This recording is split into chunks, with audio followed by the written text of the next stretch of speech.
Hi students, this is Mrs. Juarez. I'm going to show you how to tape down your paper and paint it in different shades and tints of one color. So you're going to need a plastic square like this, a pack of cardstock paper, which is a heavy paper, and a sponge brush, maybe a couple of sponge brushes, some plastic teaspoons, little plastic teaspoons, and some Dixie cups. Alright, you also need 3 colors of paint. You need your favorite color, which mine is red. I'm going to use red. And you'll need white and black. Alright, so you need those 3 colors. You can pick any color you want, whatever your favorite color is. That's the only color we're going to use. We're not going to mix 2 colors together to make a color. We're just going to use something that already comes from a bottle, straight out of a bottle. We also need some masking tape. Alright, let's begin. You take your first piece of cardstock. Some of them have things on the back, so you want to make sure you use the white side up. Alright, place it in the center of your square, and then you're going to rip pieces of tape. I already ripped them ahead of time, so you're going to rip pieces of tape that are a little bit longer than your edges, and you're going to place them on. And the key when you're placing them on is to make sure that you only cover a little sliver of the edge of the paper. Alright? Maybe no more than like 1/4 of an inch there. Because you want to leave plenty of room for paint here. So we don't want to cover too much of our paper with tape. It's just to really hold the paper down, and it basically stretches it for us. Because as paper gets wet with the paint, it actually expands and it buckles. So you've probably seen when you painted and your paper got a little warped or buckly. What this does is it has it originally taped and stretched, so as it will get wet and buckly, but when it dries, it just dries flat. So that's what we want. We want it to dry nice and flat so we can use it later for our project. Alright, so I'm going on all 4 sides here. Alright, got my long pieces of tape for the long sides here.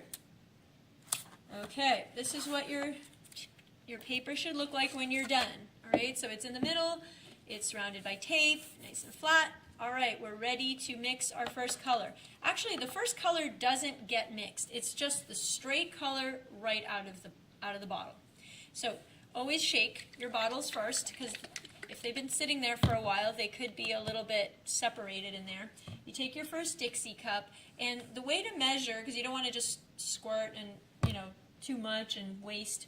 So the way to measure is to use the spoon, and you want to measure it just like you're measuring a teaspoon of honey or something, just like when you're cooking. You squirt it in until it's not overflowing, but just level with the top of the spoon, okay? And then you're just going to get it into the cup, tap a little bit to get it all out. Alright, then set your dirty spoon onto a piece of maybe newsprint or scrap paper. Alright, so we now have our base color in the cup. We take our sponge brush. The reason we use a sponge brush is because it provides a nice even coverage that doesn't leave a lot of streaks, because streaks are not good. We don't want streaks. So what I'm going to do is start painting in one direction, going whatever way. It doesn't matter which way you go. So I'm going to go the long way. So I'm just going to start painting, and it's okay if some paint gets on the tape. You want to go right up to the tape, if not over it a little bit. So you can see I'll just show you. I'm basically just painting long stripes that overlap slightly until the whole thing is covered with long stripes back and forth. Okay, and when I've done put the paint on going that way, what I'm going to do is go the opposite way. I'm going to go perpendicular, which means I'm going to go across this way now. Alright, so I'm actually getting a little more paint, so I'm actually putting on like a second layer almost. And what that's going to do is ensure there's a nice thick layer of this paint, and there's not going to be a lot of streaks at all. Alright, so I'm going across the whole thing going this way, and now I'm just going to kind of keep going back and forth until I'm happy with how smooth and even it looks. I mean, it's never going to be perfect. You're still going to see a little bit of streaks, but, just try to go for as even as possible.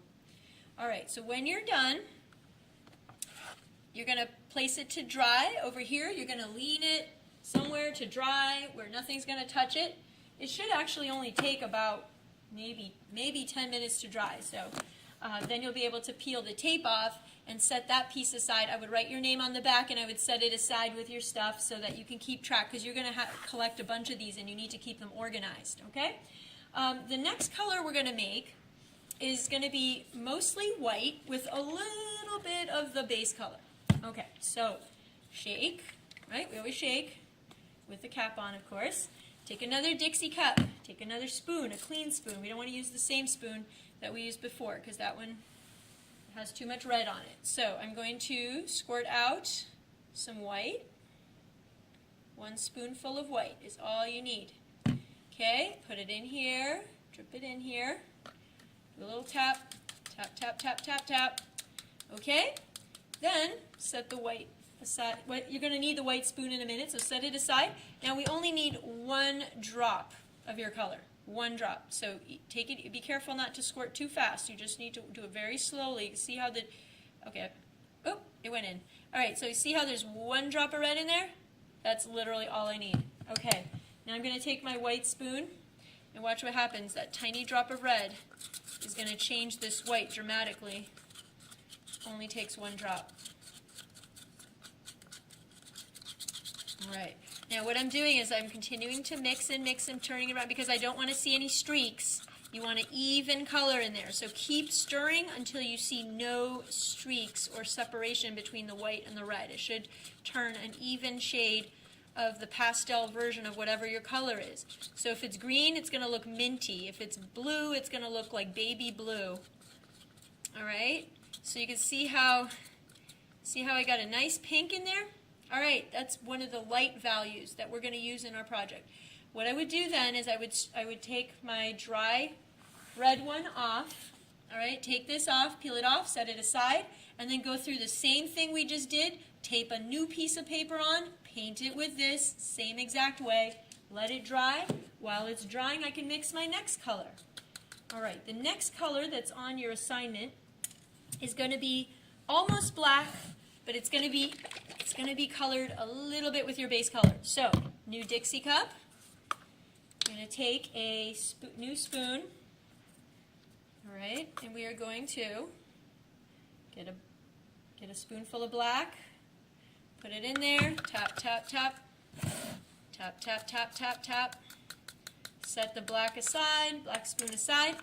Now this time, it's going to take a little more color to influence this black because the white was very easily changed. But this, if you put 1 drop, you're not going to really even see any difference with the naked eye. You're not going to see it. Like, it's probably a little different, but it's very hard to tell. So you're going to need probably, I don't know, maybe like a few drops, if not like a good squirt, all right? Then you can take your black spoon and stir it all up.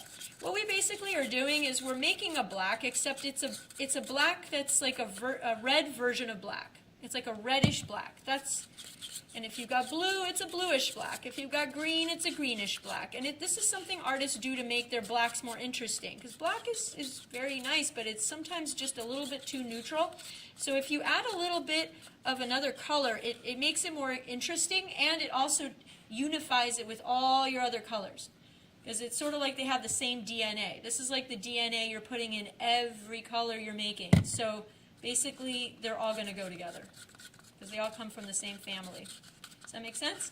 So when I look at this, it looks black to me. It's hard to tell in the video probably. It looks black, but it's definitely got a warm reddish sort of tone to it. And that essentially is going to be our black that we're going to use for this project. So go ahead and paint a paper with that. All right, and then the next one, there's basically just various proportions. If you look at the sheet, there's proportions where you're doing half white, half your color, then you're doing half black and half your color, and basically at that point, once you've got your base color, the very light version, and the very dark version, basically every other thing is up to you to kind of experiment with trying different proportions of your color, the black and the white. So have fun with it. And then as you work on your project, you may say, uh-oh, I need something that's between this one and this one. I need something kind of in between.